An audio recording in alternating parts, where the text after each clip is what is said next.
Good afternoon, Teachers College. It's a pleasure and a privilege to be here with you on this very special occasion. And as I was flying here from the West Coast, the left coast, I couldn't help but wonder why I was invited to speak today. Certainly, Tom is a friend and colleague, and I've worked closely with the faculty and researchers at CCRC, but when the congressman made his comments today, the light went off. If 250 colleges throughout the country have adopted the Guided Pathways framework, 115 of them are in California. And more importantly, that means we've bought a lot of books. Put Tom's name on them.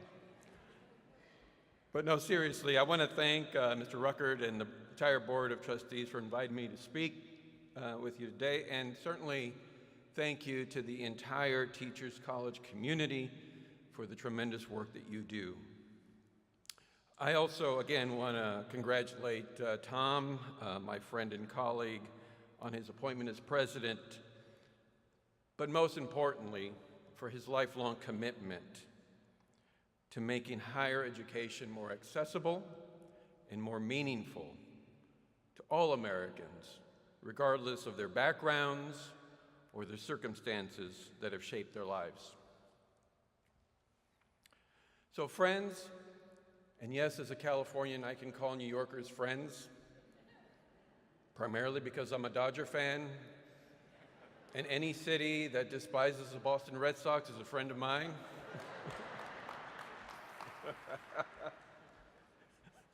Must be a few Bostonians in here.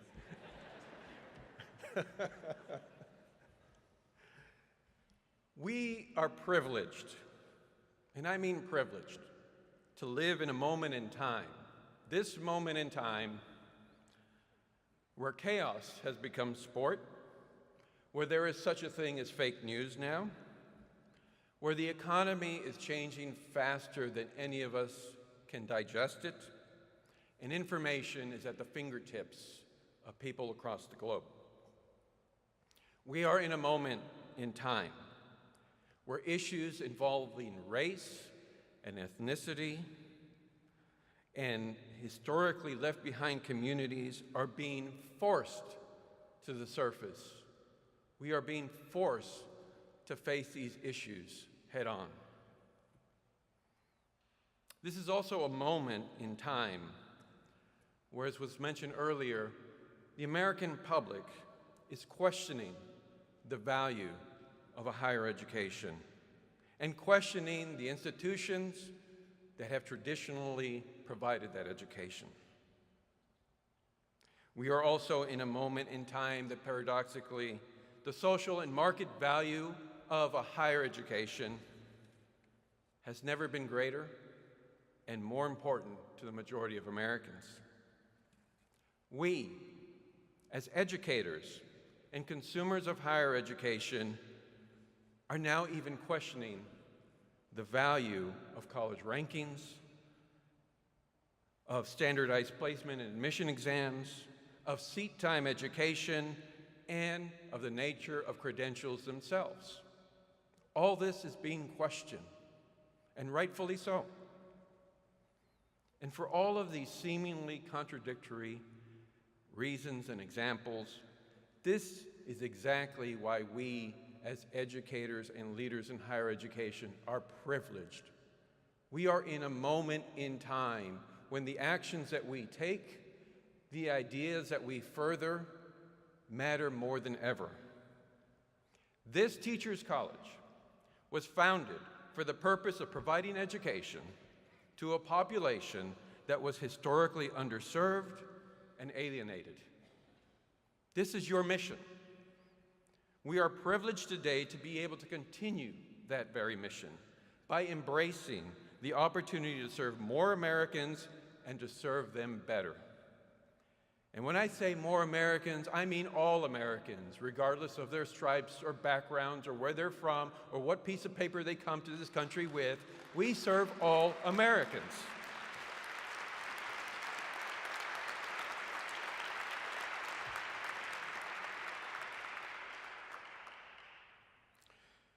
And so to serve them better, and I know we all want to serve them better, and to become an academy of educators that truly can serve them better, we need to embrace inclusion and reject exclusion.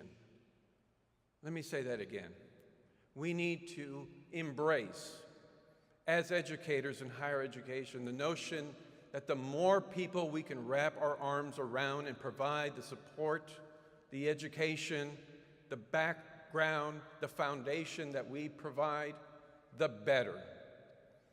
So I encourage you and challenge you to push that notion, to include more Americans, to think more at all levels of what education means to the future of all Americans, and become more inclusive. And I say that to all of us as educators. We in the California community colleges are very grateful for the work that's happened here at Teachers College. As I mentioned, the California community colleges represents 115 colleges, and we serve more than 2 million students.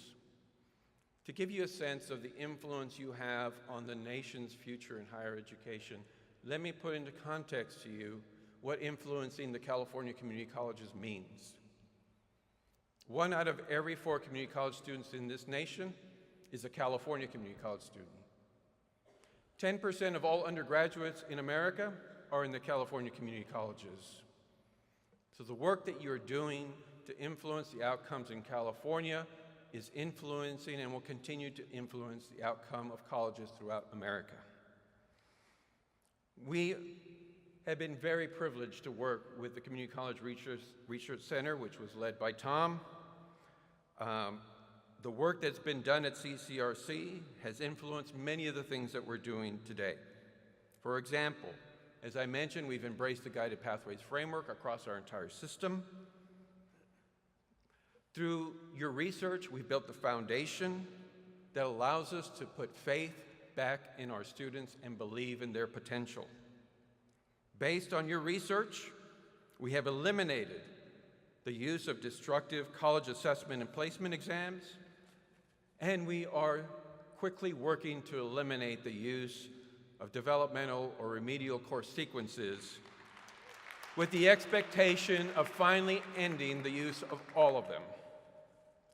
And we have used CCRC's valuable research to launch California's first public, and I say public, fully online, tech-enabled, competency-based education skills acquisition platform designed to reach the more than 8 million Californians that are in the workforce that have little more than a high school diploma.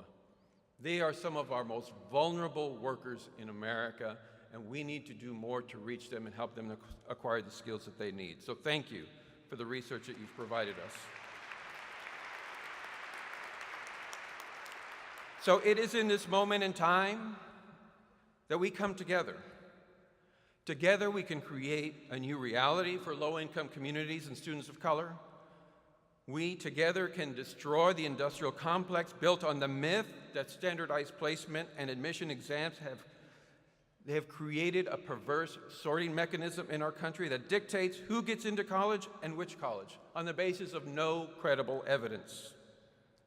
Together we can rewrite the calculus of how we measure value of colleges and universities and properly credit those institutions that lift the majority of Americans in higher education and give them the economic mobility that they strive for. Together we can rewrite the story of higher education in America and lift educators who value the mission of serving students who have been least represented in our colleges and universities. I am hopeful and I am very confident that under Tom Bailey's leadership, Teachers College itself will reflect on the work of CCRC and the work that he led, taking a look at how we create better pathways for the students at Teachers College and throughout the university, and really focusing on what students bring to the table and how to help them succeed. This research applies as much to community colleges as it does to this college, its parent university, and all universities throughout the country. Finally, let me close by again saying thank you to all of you. And let me leave you with this message. And I know I'm speaking to the choir here, literally. I ask us all to think about how we both prepare teachers and how we teach. And that we put the focus back on teaching to the heart and not teaching to the mind. When we teach from the mind to the mind, we simply pass along knowledge and information. But when we teach from our hearts to the hearts of our students, we inspire the mind. And it is through that inspiration that we truly transform America. So thank you for all that you do and for the pleasure of being with you today. And Tom, congratulations on your appointment as president. Thank you all.